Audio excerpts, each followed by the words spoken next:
Days now after the massive shootout here in Waco, work continues here at the crime scene, and police confirmed they knew this potential gang war was coming, but got little or no cooperation from this restaurant to keep that gang war from arriving here.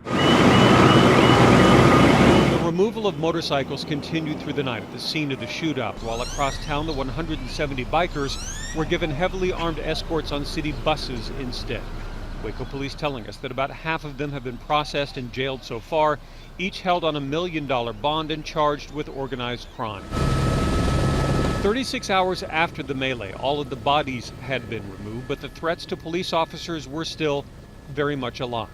For law enforcement, still very real. Police intelligence continuing to track biker gang chatter about revenge for brothers shot by rivals or by cops. The only thing that surprises me is that it hasn't happened sooner. A former undercover officer who infiltrated the Bandito gang says it's a threat police should take seriously.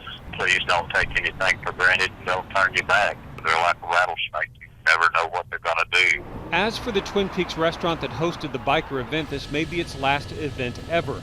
The parent company revoked the franchise Monday, agreeing with police that the local owners had not cooperated with police when asked to keep the meeting from happening. We're appreciative of their effort and their support towards law enforcement, and they want to make things right as well, and that's apparent by removing the franchise from what they did today. In Waco, other precautions: the local Harley-Davidson dealership closed indefinitely at police request to keep motorcycles off the streets, while residents ask that this mayhem not tarnish the entire town. Those guys make up a very small part of the motorcycle community. Most people are friendly, just common, everyday people that like to ride motorcycles.